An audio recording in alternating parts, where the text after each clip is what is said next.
இன்றைய இதமான காலை தென்றலில் அனைத்து அன்பு உள்ளங்களுக்கும் என் இனிய காலை வணக்கம். இன்று ஒரு குறள். அதிகாரம் 4, அரண் வலியுறுத்தல். குறள் எண் 37. அறத்தாறு இது என வேண்டா சிவிகை, பொறுத்தானோடு ஊர்ந்தான் இடை. தெய்வப்புலவர் திருவள்ளுவர் அறத்தின் பயன் இது என்று யாரிடமும் கேட்டு தெரிந்து கொள்ள வேண்டியதில்லை. ஒருவன் பல்லக்கை தூக்கி கொண்டு போகிறான், இன்னொருவன் பள்ளத்திலே உட்கார்ந்து கொண்டு பல்லக்கின் மேலே உட்கார்ந்து கொண்டு போகிறான். இதை பார்த்தாலே அறத்தின் விளைவு என்ன என்பதை நாம் புரிந்து கொள்ளலாம் என்கிறார் தெய்வப்புலவர் திருவள்ளுவர். அதாவது பல்லக்கை தூக்கிக் கொள்பவன் பாவம் செய்தவன், பள்ளத்திலே உட்கார்ந்து ஊர்ந்து செல்பவன் புண்ணியம் செய்தவன். இதனைத்தான் தெய்வப்புலவர் உணர்த்துகிறார். அதனால தான் அவர் இந்த காட்சியை பார்த்தவுடனே தெரிந்து கொள்ளலாம் என்கிறார். ஆனால் அவனிடம் பல்லக்கிலே மேலே ஊர்ந்து செல்கிறான் அல்லவா, அவனிடம் போய் நீ அறத்தின் பயன் இதுதான் உனக்கு அப்படி என்று அவனிடம் சொன்னால் அது அவன் இதைவிட ஒரு ஒரு பெரிய அகங்காரமாக எடுத்துக்கொள்வான். ஆனால் அதே சமயம் அந்த பல்லக்கை தூக்கி கொண்டு போகிறான் அல்லவா, அவனிடம் இதுதான் அறத்தின் விளைவு என்றால் அவன் தன்னம்பிக்கையை இழந்து விடுவான். அதாவது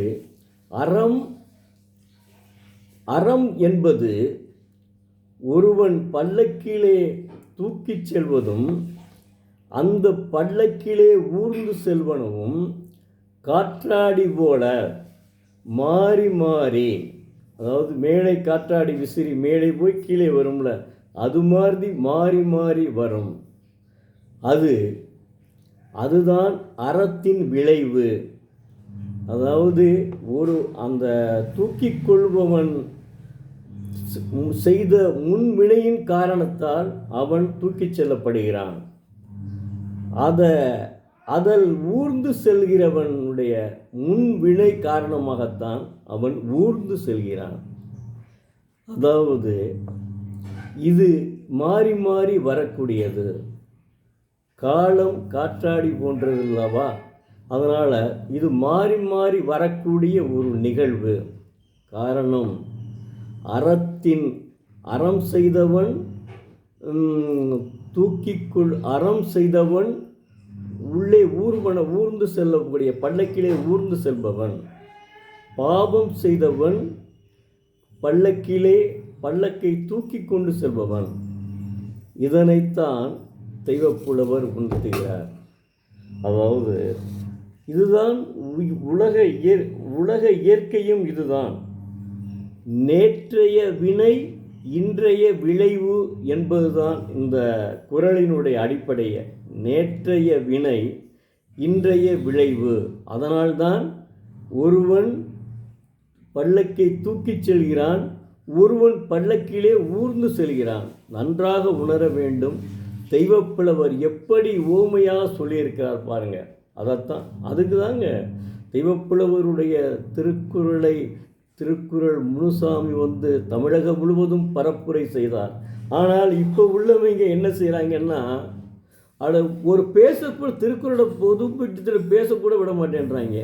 காரணம், அவன் என்ன தப்பு செய்கிறான்னு நமக்கு என்ன தெரியும்? அவங்க பேசுறது கூட காசு கேட்கக்கூடிய அளவுக்கு கூட இருப்பான். சொல்ல முடியாது. மனிதர்கள் பலவிதம். அதனால தான் அவன் பாருங்க, நிச்சயமாக ஒருவன் அறம் செய்தவனாக இருப்பான், அவன் புண்ணியம் பாவம் செய்தவனாக இருப்பான். நாமே கண்கூடாக அவங்களை பார்க்கலாம். அதில் மாற்றமே கிடையாதுங்க, மாற்று கருத்தே கிடையாது.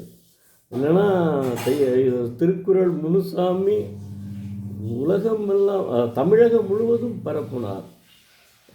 லியோ டால்ஸ்டாய் ரஷ்யாவிலே பரப்பினார். ஜியோ போப்பு ஜியோ போப்பு தான் விவிலியத்தில் வைத்து போற்றப்படுகிறது என்ற அளவுக்கு கொண்டு வந்தார். ஜியோ போப்பு ஆங்கிலத்தில் மொழிபெயர்த்ததால் தான் இந்த திருக்குறள் உலகமெங்கும் பரவ காரணம்.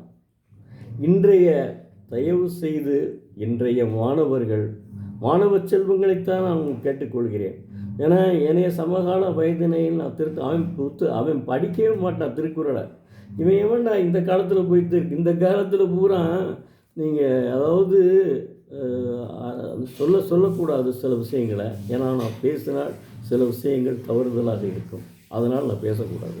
அதனால் நீங்கள் தயவு செய்து திருக்குறளை அரை மணி நேரம் ஒதுக்கிவிட்டு அலைபேசியை வைத்துவிட்டு அரை மணி நேரம் ஒரு திருக்குறளை ஒரு அதிகாரத்தை எடுத்துக்கொள்ளுங்கள், ஒரு திருக்குறளை படியுங்கள். அது அந்த பொழிப்புரையுடன் புரிந்து மனப்பாடம் செய்ய சொல்லவில்லை, மனப்பாடம் செய்யுங்கள், அதனால் தப்பு கிடையாது. ஆனால் புரிந்து படியுங்கள், அப்போதுதான் உங்களுக்கு விளங்கும். ஆகா, இவ்வளவு இந்த வயதில் இளமையில் கற்றுக்கொண்டால் அது உங்களுடைய வாழ்வை ஒளிமயமாக்கும். நன்றி, வணக்கம். நாளை மீண்டும் பார்ப்போம்.